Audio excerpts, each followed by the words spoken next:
بنعم الإسلام والإيمان والإحسان أشهد أن لا إله إلا الله وحده لا شريك له وأشهد أن محمدا عبده ورسوله اللهم صل على سيدنا محمد وعلى آله والمهدي خليفته وسلم اللهم إنا نتوجه إليك بنبيك نبينا محمد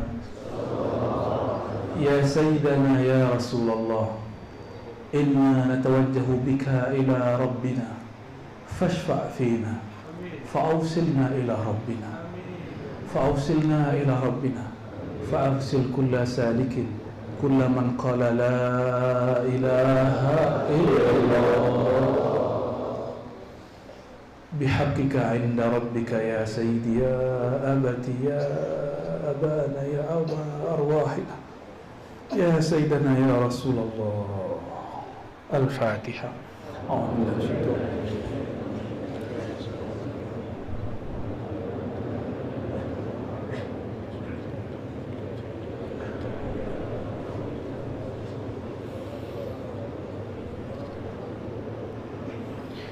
Amin, amin. Alhamdulillah Rabbil Alamin. Puji syukur kepada Allah. Lahu arafnahu lahu ma kulna lahu wa ma salina ilaih. Segala puji milik Allah Subhanahu wa ta'ala. Pujian kepada mursyid, pujian kepada guru lah lebur, semuanya masuk dalam puji kepada baginda Rasul. Baginda Rasul sallallahu alaihi wasallam ialah yang disebut dalam surat Alhamdulillahi Rabbil. Alhamdu itu adalah Rasulullah.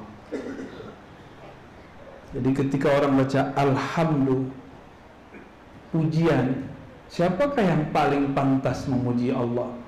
Siapakah yang pujiannya langsung tembus kepada Allah? Maka alif lam di alhamdu itu disebut alif lam kamaliyah, kamalul hamdi. Kamalul hamdi lillah, hanya milik Allah.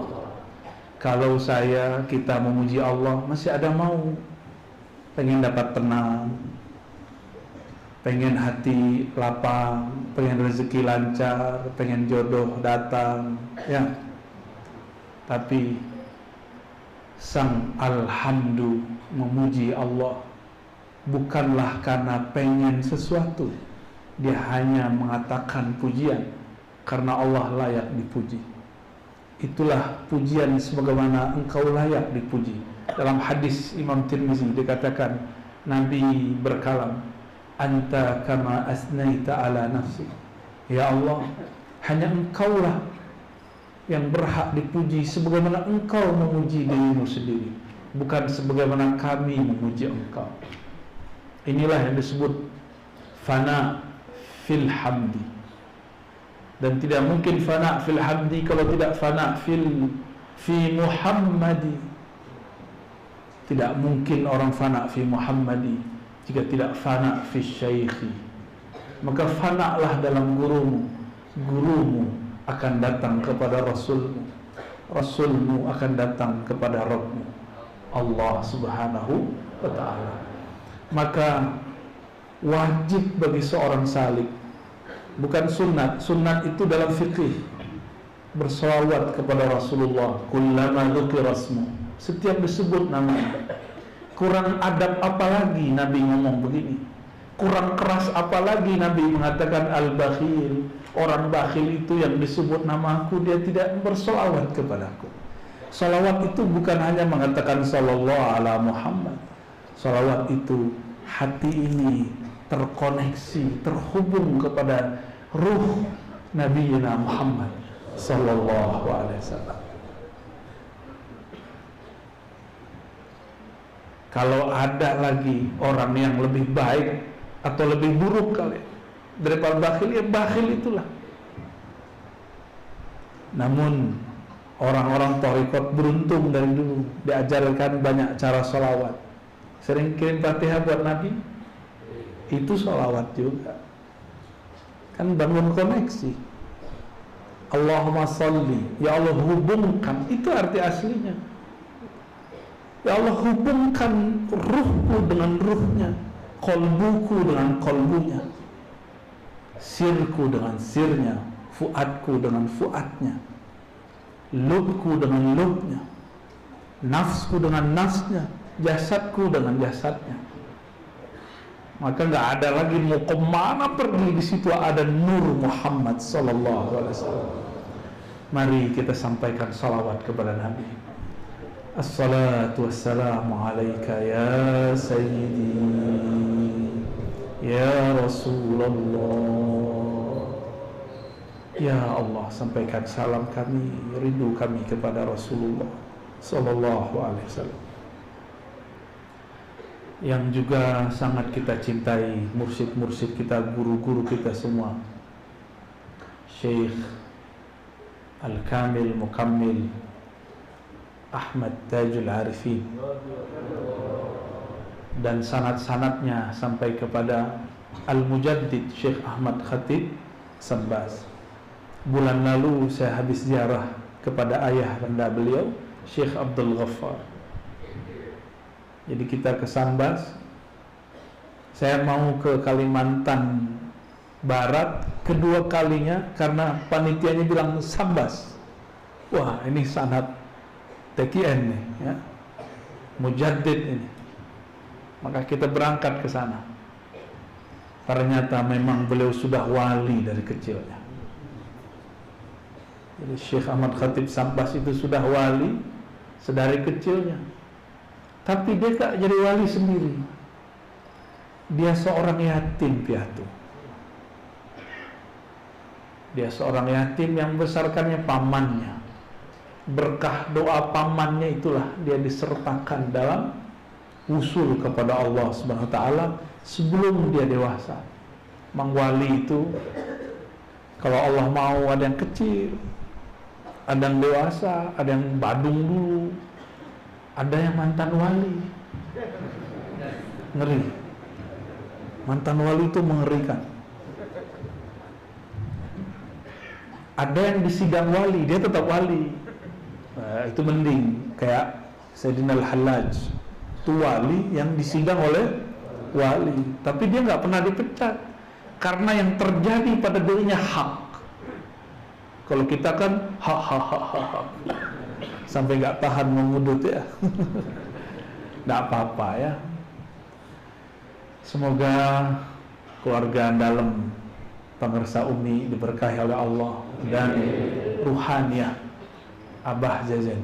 Mata'allahu fi tilkal awalin wa rafa'a darajatah wa raqahu ila a'lal iliyyin ma'a asy-syuhada wal 'arifin.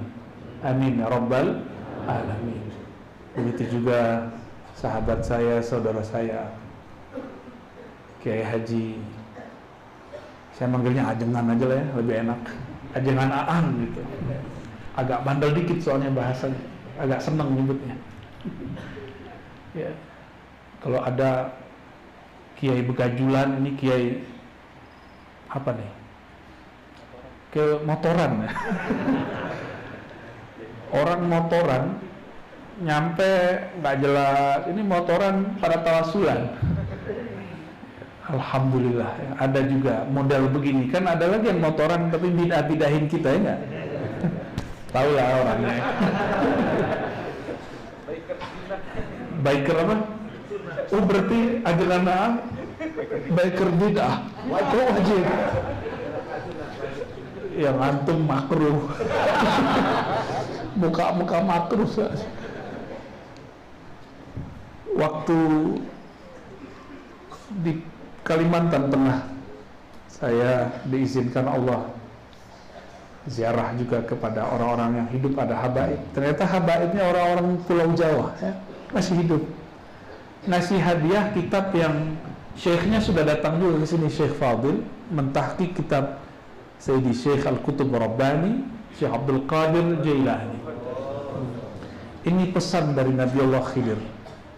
Kalau nyebut nama Syekh Abdul Qadir, tambahkan Al-Qutub Ar-Rabbani. Kalau enggak yang datang bisa jadi korinnya, atau syaitannya, atau jin yang menyerupainya. Mending kayak ajengan kalau mimpi dites sama dia dalam mimpi. Serius. Oh, ini baru qadiriyah asli ini. Jadi orang kalau sudah bertorikoh, torikohnya para aulia, dalam mimpi pun dia sadar. Dalam mimpi pun dia bisa ngetes yang ngaku-ngaku. Ada ngaku mursyid sama dia. Iya. Boleh dites. Kan di alam itu setara semua kita. Boleh kita ngetes ya. Gak penting orang gelar mursyid di sini. Kalau bullshit di sana, mending jadi salik biasa tapi nama harum di langit sana. Mau? Masa gak mau? Aneh aja yang soal antum gak usah. Saya tertarik baca bagian pertama dari Maqamul Ma'rifah saja. Ini untuk membuka. Apa kata beliau? Ma'rifatur Rahman a'la maratibir rijal wa asma ma lahu salikun raqa. Ini sudah cukup. Mengenal Allah Ar-Rahman a'la maratibir rijal, itulah makom tertinggi para rijalullah. Rijal-rijal Allah boleh juga disebut kekasih-kekasih Allah, orang-orangnya Allah. Kenapa nggak disebut nisaullah? Karena rijal bukan lagi berarti maskulin, laki-laki. Rijal di situ artinya pejuang-pejuang Allah. Karena yang diwajibkan berjuang, berjihad di jalan Allah itu rijal. Perempuan yang menghangatkan dapur di rumah, doa-doanya sama dengan jihad. Maka jadi perempuan jangan sedih. Yang sedih jadi kita nih. Ada sahabat Hanzalah, baru malam pertama ada perintah berjihad. Karena dia rijal, dia langsung mengatakan ke istrinya, "Dek, izinkan abang berangkat." Istrinya juga wali Allah.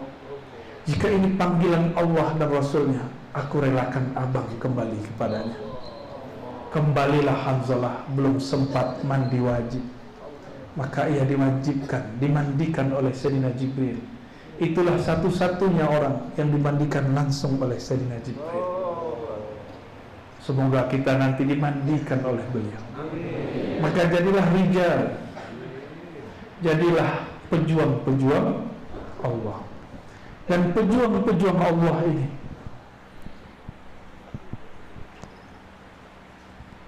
di dalam diri hanya ada ma'rifatur Rahman. Jika dadanya dibelah, tidak ada kecuali nama Allah. Allah, Allah, gak ada lagi. Makanya mereka kalau berbicara kata-katanya berat, karena kolbunya lebih berat dari langit dan bumi. Inilah kalam Sayyidina Musa yang tadinya hampir sempat meremehkan kalimat yang antum baca dari tadi pagi sore. Yaitu la ilaha illallah. Masih ingat hadisnya yang sering dibaca oleh para ajengan kita. Nabi Musa mengatakan, "Ya Rabb, khususkan aku dengan satu wirid." Lalu Allah mengatakan, "Qul la ilaha illallah." Ya Rabb, khususani. Ini diketahui juga oleh orang awam, dijauhi orang khawas. Aku pengen yang khawasul khawas. Para nabi, para wali itu selalu pengen punya cara yang tidak diketahui oleh wali yang lain. Maka wali itu punya sir dia, punya asrar dia, bainahu wa baina rabbih, yang tidak mungkin dia ifsya, dia sebarkan.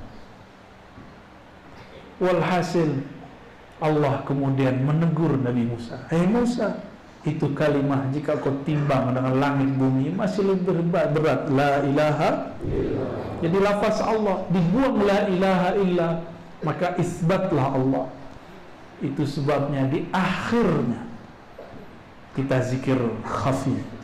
Inilah yang diajarkan oleh Maulana Syekh Ahmad Khatib Sambas, supaya qalbu itu berat. Maka perhatikan mursyid-mursyid yang berzikir khafi, kalam-kalamnya berat.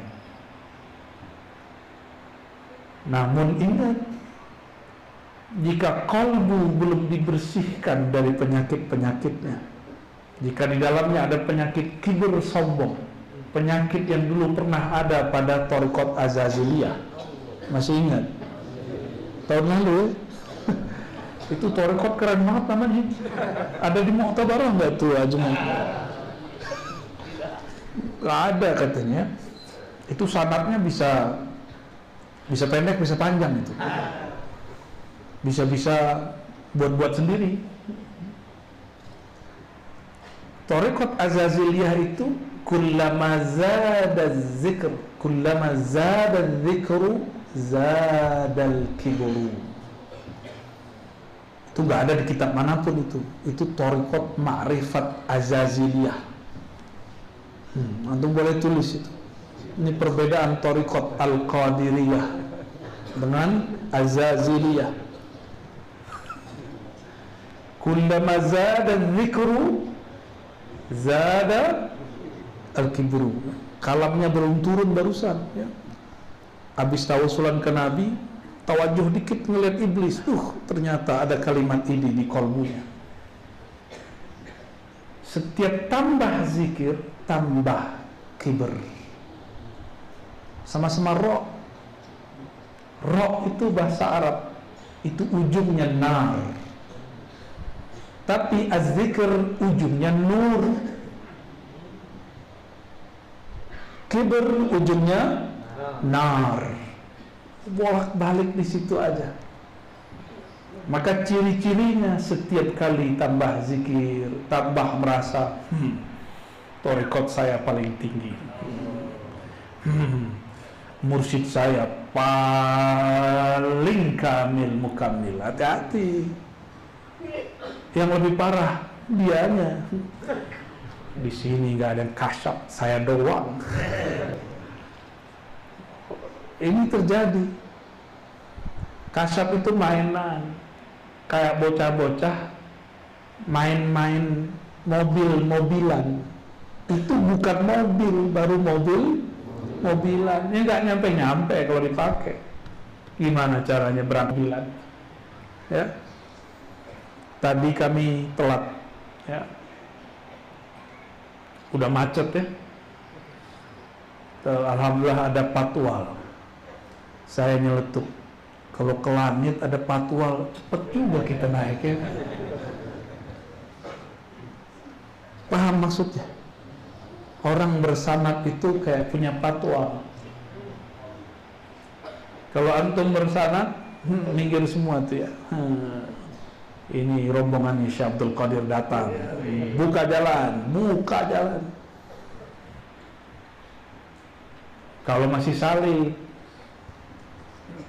kalau masih murid, tetap dibuka. Cuma ada yang jumawa saat dipatwalin. Lihat kita, ada yang patwalin, yang lain nggak ada. Ada juga begitu. Keren juga thariqat kita ya. Gitu ngomongnya. Seperti orang yang bangga dia dipatwal.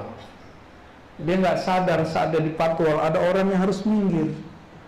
Jika nggak penting-penting amat jangan ambil. Ini terjadi banyak. Baru cuma dipatwal udah merasa dirinya sesuatu.